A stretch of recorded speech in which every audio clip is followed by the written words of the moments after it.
Salut à tous et bienvenue sur ValleyPL Multi-TCG, j'espère que vous allez bien aujourd'hui. Une ouverture exclusive en avant-première d'une display One Piece OP11 en français. Le set est déjà sorti en anglais au début du mois de juin et va sortir en français le 20 juin. On va pouvoir vous partager cette ouverture grâce à Asmodée qui nous a envoyé généreusement une boîte. Merci énormément à eux de nous permettre de vous proposer ce contenu-là. Vous pouvez nous soutenir en laissant votre meilleur pouce bleu, en partageant dans l'espace commentaire et en étant abonné à la chaîne, bien évidemment. Je vous invite également à aller faire un tour sur notre site labelcard.fr. Les précommandes des différents starter decks de ST23 et ST28 sont listées et disponibles. On a encore quelques quantités, donc je vous invite à aller checker ça. Évidemment, ça sortira le 20 juin.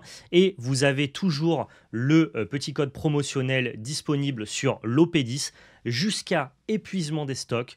Vous allez directement au moment de payer dans votre panier. Par exemple, vous cliquez ici sur un petit un petit blister.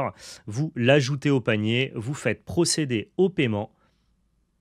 Au moment ici de procéder au paiement, vous rentrez le code réduction OP10, vous validez et vous avez 15% de réduction automatiquement créditée sur votre compte au moment de payer. Ce code OP10, il est valable sur absolument toute la gamme de OP10 en français et ça jusqu'à ce qu'il n'y ait plus de stock sur Labelcard. Donc premier arrivé, premier servi. Merci à tous ceux qui utiliseront le code et merci à tous ceux qui feront leur précommande des starter decks sur le site. Pour les displays OP11, on attend de savoir exactement quelle quantité on a. Elles seront listées dans les jours qui arrivent, vous inquiétez pas, on en a quelques-unes aussi. Pour la suite de cette vidéo, j'ai partagé cette ouverture en direct, en live avec ma communauté sur Twitch. Donc vous allez voir, j'échange et je discute beaucoup avec le chat. Et vous allez voir, avant de passer à l'unboxing, j'ai un commentaire sur le chat qui me demande pourquoi j'apprécie tant One Piece Card Game et qu'est-ce qui fait, selon moi, que One Piece Card Game est un bon jeu. Et je prends le temps vraiment d'essayer de détailler et d'argumenter ma réponse pour que vous puissiez comprendre, vous, si vous ne jouez pas encore à One Piece Card Game, pourquoi c'est un jeu qui est vraiment singulier, intéressant, enrichissant et surtout très bien designé à mon sens. Voilà, j'ai isolé la séquence, je vous laisse tout avant l'unboxing. Ceux qui veulent passer directement à l'unboxing, bon, vous passez les 2-3 minutes où j'argumente mon propos, bien évidemment. En gros, ce qui est trop bien avec One Piece, pour le coup, Netax, c'est que c'est un jeu qui a vraiment ce côté hyper easy to learn et hard to master, dans le sens où on te pitch les règles en 2 minutes, il est hyper simple à comprendre, le gameplay déborde pas, il est vraiment encadré dans des règles que tu peux pitcher à n'importe quelle personne en 2 minutes. Par contre, il y a une complexité, des espèces de plafonds de verre à briser pour comprendre comment jouer de manière hyper compétitive, qui sont hyper intéressants, notamment de par la capacité, en tout cas le gameplay qui est lié au Dawn. Donc en gros, tu peux l'apprécier comme un side TCG, parce qu'il est... Alors attendez, il y a un pirate qui parle. Parce qu'il est hyper simple à prendre en main, et tu peux l'apprécier comme un TCG beaucoup plus compétitif, parce que la mécanique des dons et les textures de match-up que tu dois comprendre en fonction des decks que tu affrontes, elles sont hyper poussées. C'est-à-dire que jouer à One Piece, c'est très très simple, mais par contre, bien jouer à One Piece, ça devient de suite plus complexe. Mais cette complexité, elle apparaît juste grâce à une mécanique de gameplay toute simple que sont les dons. Ce qui fait qu'en gros, la profondeur de ton gameplay, elle n'est pas induite par un gameplay qui est de base très complet, très spécifique, très pointu, comme peut l'être un Flesh and Blood. Non, la complexité, elle vient juste d'une petite règle de gameplay, mais qui laisse quand même le jeu être hyper simple de base. Et donc ça, j'aime beaucoup. Parce que ça en fait un TCG qui est hyper grand public et en même temps hyper riche dans la compétition. Et la puissance, et notamment la rejouabilité de One Piece, je trouve, c'est vraiment d'apprendre à jouer en fonction des decks de tes adversaires. Il y a un peu ce côté Flesh and Blood où c'est bien de savoir jouer ton deck, mais en fait, tu peux pas vraiment savoir jouer ton deck parce que ton deck, il doit spécifiquement s'adapter à ce que fait ton adversaire. Il y a une richesse dans One Piece qui est hyper pertinente par rapport à d'autres TCG en fait, à ce moment-là, je dois pas jouer mes cartes. Et apprendre à ne pas jouer tes cartes, c'est pas hyper intuitif dans les TCG et ça donne beaucoup de valeur à One Piece qui met vraiment ça en exergue. Il y a beaucoup de cartes qui ont plus de valeur en étant des combos dans tes mains et ce petit jeu de poker menteur de est-ce que je dois impacter le board ou garder plutôt des combos dans les mains, combien d'adversaires a de combos dans sa main, combien je dois sacrifier de ressources pour attacher des dons en termes de, en termes de statistiques d'attaque sur les personnages de mon board pour conserver des cartes en main, mais en même temps être capable d'aller ou prendre les points de vie ou des cartes de la main de l'adversaire. Toute cette mécanique-là spécifique à One Piece, tu ne la retrouves que dans les cartes Game Bandai et elle est exacerbée dans One Piece. Et c'est tout ce système de Don qui induit justement le petit jeu de poker, de bluff et donc du coup de mathématiques bien spécifiques à One Piece qui rend ce jeu-là hyper singulier et hyper plaisant d'après moi. Hein. Donc après, ça te parle pas, ça peut ne pas te parler, mais c'est en tout cas réalisé de manière hyper brillante, quoi. Il n'y a pas vraiment de truc hyper dégénéré où tu joues tout seul. One Piece, c'est toujours, quoi qu'il advienne, hyper interactif. Tu peux toujours, entre guillemets, essayer de bluffer ton adversaire. Tu dois toujours essayer d'anticiper et de savoir combien il a de cartes combo dans sa main. Et dès que ton adversaire joue pas bien parce qu'il joue ses cartes plutôt que de valoriser le fait de garder des cartes de sa main et ne pas jouer des cartes dans tel timing et plutôt les jouer dans un autre timing, eh bien, dès que ton adversaire il fait pas ce travail de compréhension-là, il va perdre la partie. Il n'y a pas ce truc que tu peux avoir sur un Magic ou sur un Lorcana où juste ton oppo il curve, il déroule la meilleure sortie de son deck et il va te défoncer parce que juste il a été récompensé à prendre ses manas, les engager, poser ses cartes et il te roule dessus. Non, sur One Piece, même si ton oppo il a sa meilleure sortie, s'il conserve pas ses cartes, qu'il ne gère pas la ressource de ses dons convenablement, qu'il conserve pas des cartes en main et qu'il ne s'attache pas à connaître les meilleurs angles d'attaque et de défense de son deck, il a beau faire la meilleure sortie, tu vas le défoncer. Et ça, pour le coup, c'est hyper particulier et singulier à ce TCG qu'est One Piece Card Game, et c'est ce qui en fait pour moi vraiment sa richesse comparativement aux autres TCG. Let's go. Donc là, on est sur une display OP11 qui sort dans 4 jours au moment où on fait l'unboxing. Des points vifs comme l'éclair. OP11 qui met à l'honneur spécifiquement l'arc Whole-Cake Island, donc qui est l'arc où l'équipage de Mugiwara, donc du chapeau de paille, se rend sur l'île qui est tenue par l'un des 4 grands empereurs qui est Big Mom. Les meilleurs hits que l'on puisse trouver dans la boîte, ce sont donc du coup les leaders alternatifs, les spéciales rares, voire la manga qui représente Luffy version Snakeman, qui est très très jolie, très recherchée, très très cool.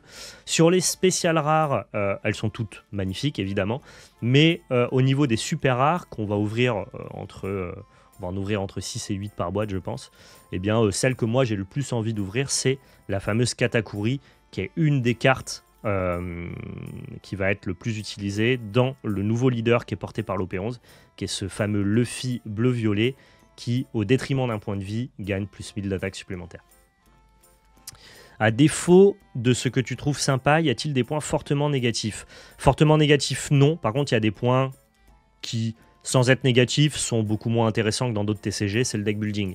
En gros, de par le fait que One Piece est un peu un jeu, moi je les appelle comme ça les cartes Game Bandai, des jeux de cette famille, c'est-à-dire que tu as un leader qui oriente tout le deck building autour de ton leader. Et donc par exemple, si ton leader est Mugiwara, tu vas forcément mettre des cartes qui sont Mugiwara, qui ont le trait Mugiwara. En fait, tous les jeux cartes Game Bandai sur des licences, et notamment des licences comme One Piece, vont te demander entre guillemets de gérer des decks tribaux qui donc vont pas récompenser autant le deck building que ce que tu aurais sur des jeux plus libres comme Magic ou Yu-Gi-Oh par exemple. Donc en termes de gameplay, j'ai beaucoup de choses à dire de positif sur One Piece et le jeu est hyper plaisant, autant sur le deck building, et moi ça me va en tant que side TCG, ça me va de pas avoir une grosse complexité à créer un deck. Mais voilà, c'est assez simple de savoir, bon, je veux jouer Barbe Noire, ok, il faut que je joue tous les persos qui sont Barbe Noire. Ce perso-là, il est pas très bon, ce perso-là, il est bon. Bon, bah ok, la liste, c'est ça, quoi. C'est pas négatif, c'est juste moins poussé que sur d'autres TCG. Voilà. Et c'est inhérent au fait que tu as un leader qui synergise avec des cartes qui ont le même type, le même équipage que toi.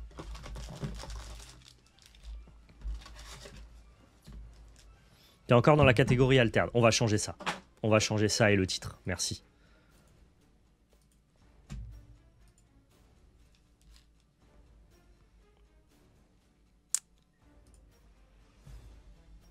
On va changer ça et le titre. Alors.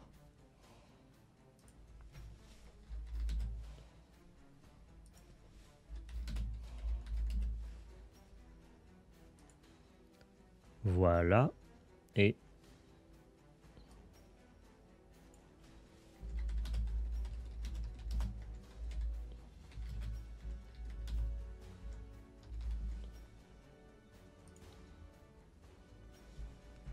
voilà, normalement vous pouvez refresh, vous avez le bon titre et la bonne catégorie.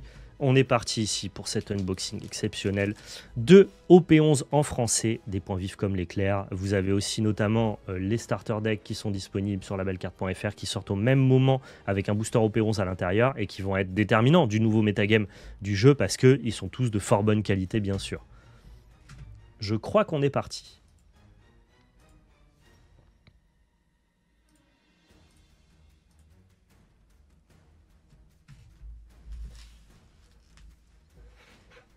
Premier booster.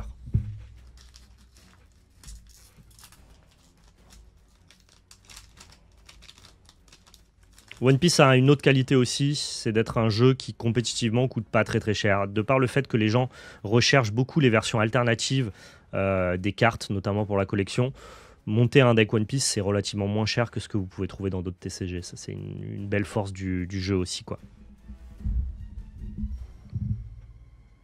Voilà, on est parti. Ok, leader Kobe, noir-rouge, plutôt stylé. Et ici, première rare, deuxième rare. Let's go. Oula. Bien sûr, les versions manga sont des reskins. Tous les meilleurs hits du jeu sont des reskins, sauf les secrets. Mais généralement, toutes les secrets ne sont pas forcément jouables et elles ne sont pas forcément à des prix délirants. Mais et voilà, c'est la puissance de One Piece, c'est que tout ce qui est rare et collectionné, c'est seulement du skin. Donc ça veut dire que les collectionneurs et les joueurs ne se rencontrent jamais sur le marché de la revente, ce qui permet de garantir des prix plutôt bas pour les decks. Pour les decks compétitifs. Un deck fonctionnel, tu dis que ça coûte combien en moyenne? Ça peut coûter entre 60 €, notamment quand tu achètes les starter decks qui sont actuellement en vente sur labelcard.fr. Tu prends 2 starter decks baggy et tu rajoutes 10 € de cartes et globalement pour 50 balles, tu as un truc plus ou moins compétitif, quoi, voire plus que moins d'ailleurs. Et après, tu as les decks les plus chers comme Green Purple Luffy qui va monter à 300 €, je pense. Mais tu vois, 300 € pour le deck le plus cher de ton catalogue, bah c'est rien au regard de ce que tu peux connaître sur d'autres TCG.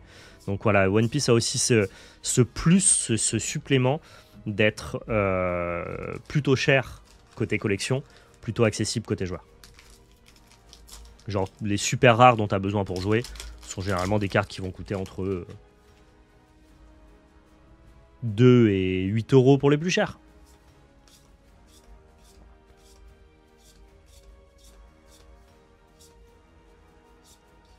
En plus, on a des ratios garantis dans chaque display. Vous allez avoir minimum 2 hits partagés entre des secrets, des alternatives, des leaders alternatifs, des spéciales rares, voire des mangas. Et donc ça veut dire qu'à chaque fois que tu ouvres une boîte, tu as quand même un peu cette sensation de cool, j'ai ouvert un truc qui est sympa.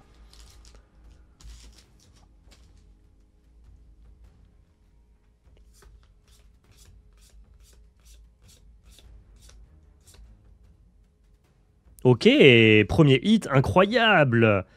Honestly Impact, exceptionnel. Donc ça, c'est l'event alternative du set, qui est franchement pas du tout évident à toper. Ça, c'est très beau. Encore une fois, One Piece s'illustre aussi par la qualité de ses cartes. J'en parle souvent quand je fais des unboxings, mais on est sur le TCG de grande distribution, parce qu'il y a des TCG indépendants qui font des impressions de très bonne qualité, mais attention, on n'est pas dans les mêmes volumes.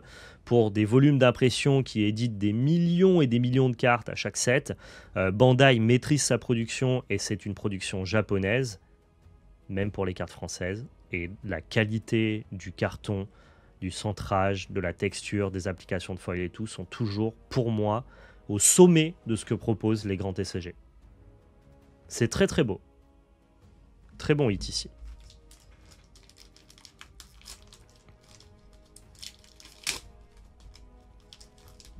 C'est d'ailleurs pour ça que c'est un jeu qui est très collectionné, hein, parce que la qualité des cartes est vraiment folle.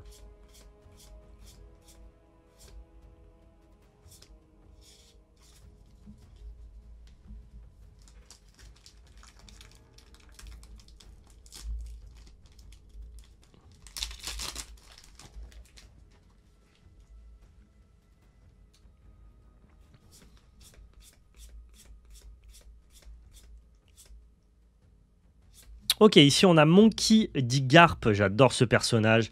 Regardez comme les cartes super rares sont magnifiques. Franchement, vous vous rendez pas compte. Tant que tu n'as jamais tenu une carte One Piece dans les mains, tu ne sais pas à quel point une carte One Piece est exceptionnelle. Comme c'est bien produit, bien imprimé, avec un carton bien grammé. Vous le voyez quand même que la tranche est bien épaisse. Il y a une espèce de satisfaction à manipuler des cartes One Piece qui est franchement hyper réussie, quoi. Première super rare. On prend.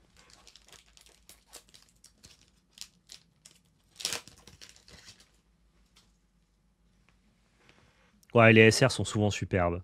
Elles sont tellement superbes que t'as même pas besoin de pimp avec la version alternative, quoi. Ouais, il y a des sleeves officiels pour le jeu Ono-Ekin, ouais. T'as une carte alterne pour comparer? Ouais, si tu veux. Après, l'idée, c'est pas de dévaluer les autres, mais... Charlotte Pudding en version violet, magnifique.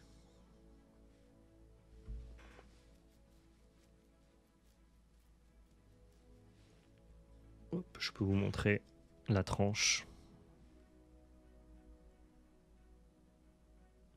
Après, Alterd a une très bonne qualité d'impression aussi, je trouve, donc c'est pas forcément le plus pertinent, mais vous voyez que c'est quand même plus épais, quoi. Mais c'est surtout que, même globalement, les cartes sont souvent bien imprimées, même en termes de centering, de micro-rayures, de print line, ça reste globalement très qualitatif.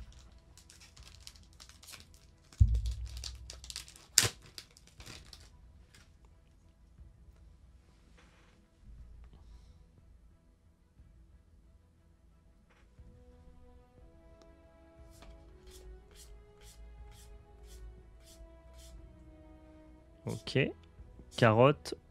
Ah, et on a le petit don, on a 2 dons par display, qui sont les cartes avec lesquelles on va pouvoir générer des ressources ou augmenter la puissance d'attaque de nos personnages. Très joli le petit don comme ça, très cool.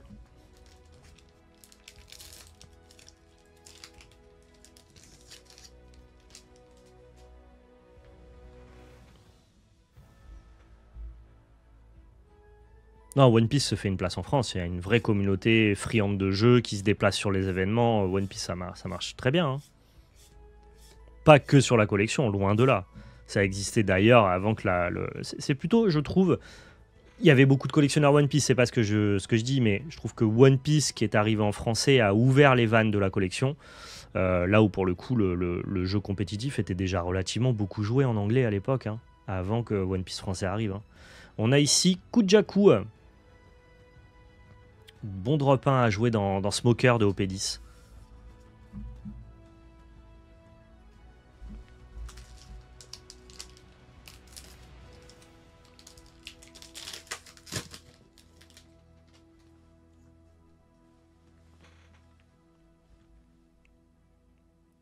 Le bon Fisher Tiger. Gil Secondo. Magnifique, j'adore. Exceptionnel. Mon moment préféré de One Piece, peut-être. Et Arlong.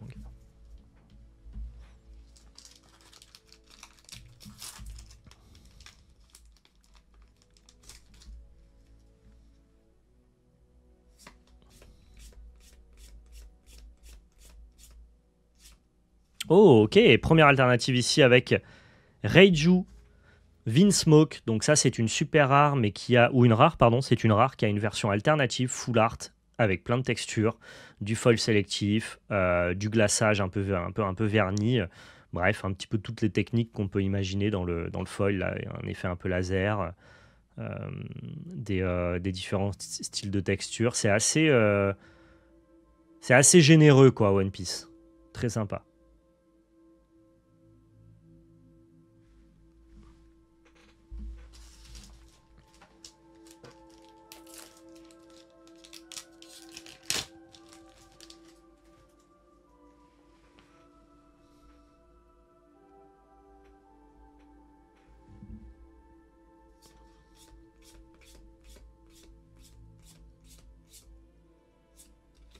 Ok, booster sans hit particulier.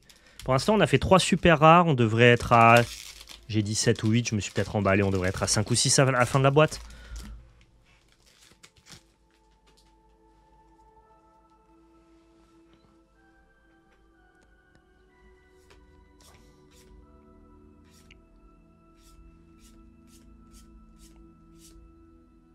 Ok, on a une super rare supplémentaire ici avec Jimbe. Qui a l'air d'avoir des bonnes stats, hein. 8000 pour 6, pas mal. Pas mal. Quel sous-type? Homme-poisson et équipage des Pirates du Soleil, d'accord.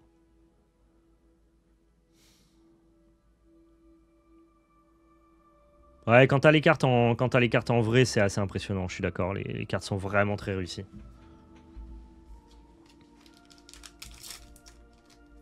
Bah, impression japonaise, quoi. Tout simplement. Ils sont forts, j'adore. Moi, en ce moment, One Piece... Oh, leader alternatif. Oh, ça, c'est du très bon hit. J'expliquais que je faisais évoluer mon contenu en fonction de mes va-et-vient sur les différents TCG, et notamment en fonction de leur sortie. Il y a des TCG sur lesquels je reste un peu constant tout le temps, et One Piece en fait partie, quoi. Parce que j'adore, ça coûte pas très très cher, et je m'amuse beaucoup, donc... Propre, magnifique. Les leaders alternatifs comme ça, avec les stries sur la frame, j'adore, je trouve ça magnifique.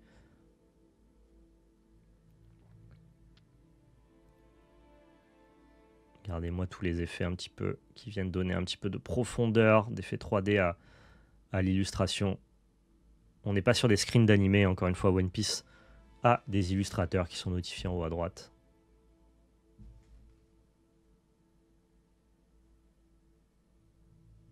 Ah, j'aurais du mal à vous le montrer. Peut-être. Alors peut-être. Oui. Voilà. Sensu. Merci Sensu d'avoir illustré ce magnifique Jimbe. Ce traitement-là pour FF au lieu des monochromes font dégueu, mais tant pis. Je pense que tu rêves malheureusement, mais bon.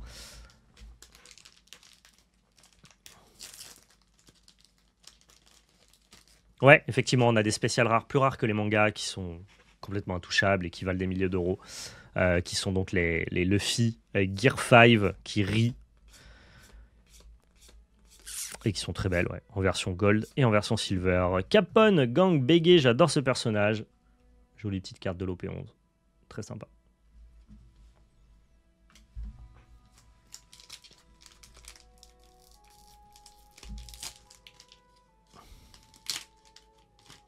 Pour l'instant, pas de Katakuri qui est la meilleure super rare à drop. Mais bon, leader alternatif, event alternatif, la boîte est monstrueuse déjà. En vrai.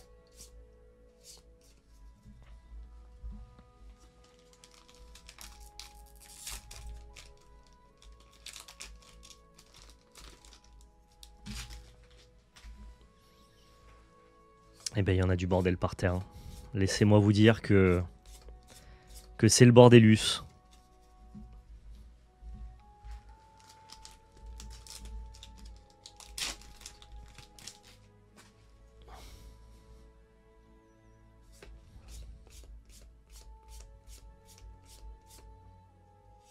Ok, on a ici une petite super rare. On n'a pas de Nami aussi, la Nami super rare m'intéresse bien. Ici on a Sanji, 7000 pour 6. Quand ce personnage est mis KO par un effet adverse, regarde les 5 cartes du dessus de deck et joue jusqu'à un personnage de type équipage chapeau de paille et un coup de 5 ou moins. Ok. Magnifique. Magnifique.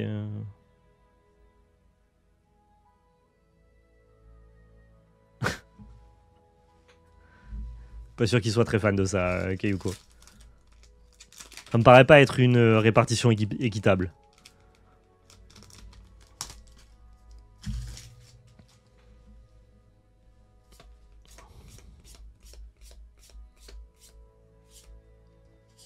Le deuxième donne, on a dit qu'il y en avait 2 par boîte, exclusif à chaque extension. Chaque extension rapporte un nouveau visuel dans les donnes. Pour ceux qui veulent modifier un petit peu leurs ressources, voilà, c'est une manière de pimper à moindre coût, hein, en vrai. Ici, on a Briscola, je sais pas comment ça s'appelle.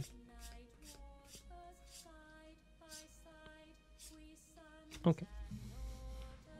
Il nous reste 4 boosters pour peut-être péter les scores. Là, on a eu 3 hits quand même avec l'event alternatif. Peut-être plus, hein. Il y a des displays qui peuvent contenir plus que d'autres.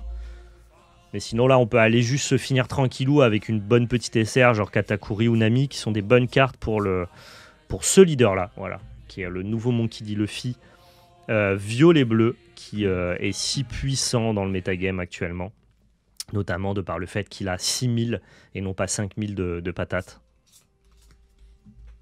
et qui va nous permettre de ramper pour jouer des énormes pâtés. Et quand je dis énorme, c'est énorme. Des trucs, genre ça impacte le board et ça casse tout, quoi.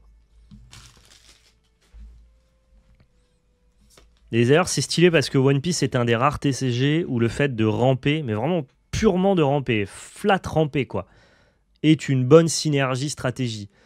Et pour venir de l'école de notamment de Magic, si ton deck il fait que ramper, bah, soit il est broken, soit c'est souvent pas très bien. Et d'arriver à faire un deck qui est... C'est fort, hein, je vais pas vous dire que c'est pas fort le Fib, le violet. Mais ça a l'air d'avoir le droit d'exister dans le méta avec certains counters, quoi. En étant un bon deck, bah juste, c'est assez rare, quoi. Je trouve que la rampe, c'est souvent une mécanique qui existe, mais qui est rarement bien, en fait. Voilà, qui est rarement bien en termes de design et d'équilibre. C'est souvent, souvent naze ou souvent trop fort. Là, c'est juste fort, et donc c'est cool. En tout cas, c'est très fort. Mais est-ce que très fort, c'est trop fort? Je crois que c'est encore à la limite. C'est là où ça me plaît bien. Nami, très bonne carte pour le deck dont je vous parle, le bleu-violet. Très très cool.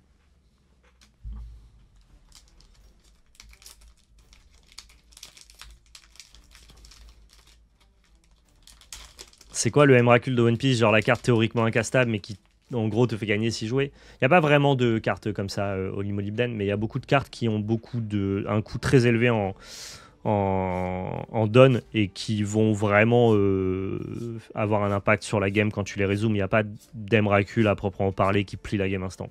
C'est plutôt une synergie qui va te permettre d'impacter régulièrement le board avec des cartes très chères, plutôt qu'une carte qui va te faire gagner instant.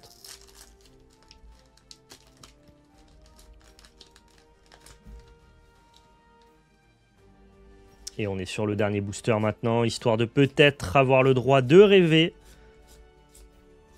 Et ça sera non. Pas de rêve ici. On va regarder tous les hits qu'on a eu, parce que franchement, solide, hein. Très très très solide. Nami, Sanji, Capone, Jinbei, Reijuving Smoke en alternative, Kujaku, le petit Don, Charlotte, Pudding, Monkey D. Garp et la cerise sur le gâteau, un peu hors des stats, hein, qui vient ajouter un troisième hit sur une boîte qui initialement doit en contenir deux. Honesty, Impacto. Très stylé. Très très stylé, très belle ouverture, très bonne ouverture, très content.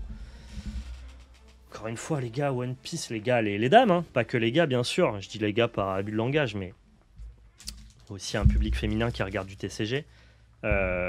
One Piece c'est lourd quoi.